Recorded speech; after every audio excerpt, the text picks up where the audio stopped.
الحمدللہ والصلاۃ والسلام علی رسول اللہ بسم اللہ الرحمن الرحیم السلام علیکم ورحمۃ اللہ وبرکاتہ۔ قرآن مجید میں اللہ تبارک و تعالی نے ارشاد فرمایا عدل و انصاف کرنے والوں کے بارے میں کہ ان اللہ یأمرکم ان تؤدوا الامانات الی اہلھا واذا حکمتم بین الناس ان تحکموا بالعدل ان اللہ نعم ما یعظکم بہ ان اللہ کان سمیعا بصیرا۔ بلا شبہ اللہ تمہیں حکم دیتا ہے کہ جن کی امانتیں ہیں انہیں وہ امانتیں ان کے سپرد کر دو،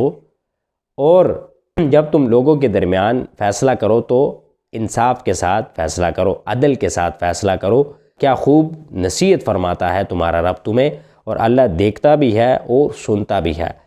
آیت مبارکہ میں دو چیزوں کا حکم دیا، فرمایا کہ جن کی امانتیں ہیں تمہارے پاس وہ امانات حقدار کو اس کا حق پہنچاؤ، اور دوسری چیز جب تم لوگوں کے درمیان فیصلہ کرو تو عدل کے ساتھ انصاف کے ساتھ فیصلہ کرو۔ یہاں تک آتا ہے کہ جو فرائض ہے مسلمانوں پر، انسان پر جو فرائض ہے، یعنی جو فرض کی ادائیگی ہے، یہ بھی اللہ کی طرف سے امانتیں ہیں۔ جب ہم اس کو ادا نہیں کرتے تو ہم اللہ کے ساتھ خیانت کرتے ہیں، جو کہ ضرور ہمیں بروز قیامت اس کا حساب دینا پڑے گا۔ اسی طرح سمع، سننا، دیکھنا، چلنا پھرنا، یہ بھی اللہ تبارک و تعالیٰ کی یہ امانتیں ہیں انسانوں پر۔ جب ہم اپنی اعضاء سے کوئی نیک کام کرتے ہیں تو ہمیں اس کا نیک صلہ ملے گا، جب ہم برے کام کریں گے تو برا صلہ ملے گا۔ اسی طرح ام المؤمنین سیدہ عائشہ صدیقہ رضی اللہ تعالی عنہ فرماتی ہیں، عدل و انصاف کے بارے میں یہ حدیث ہے کہ وہ فرماتی ہے کہ نبی اکرم صلی اللہ علیہ وسلم نے ارشاد فرمایا، حدیث کا مفہوم کہ بروز قیامت چیف جسٹس یعنی قاضی، جج، ان پر ضرور ایک ایسا وقت آئے گا کہ وہ آرزو کریں گے کہ یعنی کھجور جیسی چھوٹی شے کے بارے میں بھی انہوں نے فیصلہ نہ کیا ہوتا کہ کاش کہ ہم نے دو لوگوں کے درمیان اتنی کم تر چیز کے بارے میں بھی فیصلہ نہ کیا گیا ہو، یعنی ان کا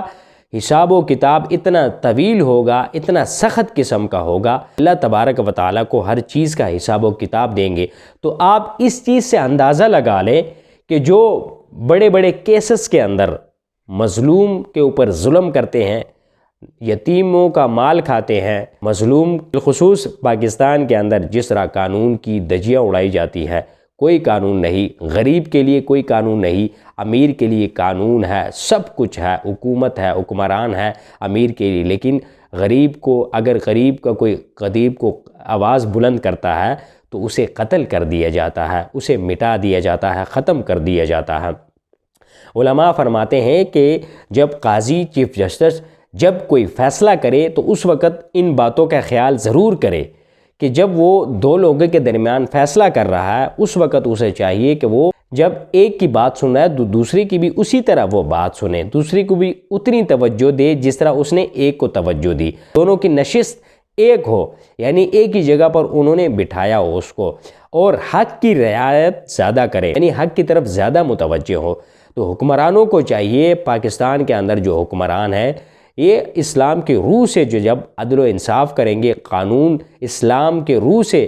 جب اللہ اور اس کے رسول کے احکامات کو مانیں گے، انصاف کے ساتھ جب یہ فیصلہ کریں گے دو لوگوں کے درمیان، تو اللہ کامیابی دے گا۔ اللہ اس قوم کو کامیاب کرتا ہے، اس قوم کو کامیابی اور ترقیاں دیتا ہے۔ اللہ سبحانہ و تعالی ہمیں اسلام پر صحیح معنوں میں عمل پیرا ہونے کی توفیق عطا فرمائے۔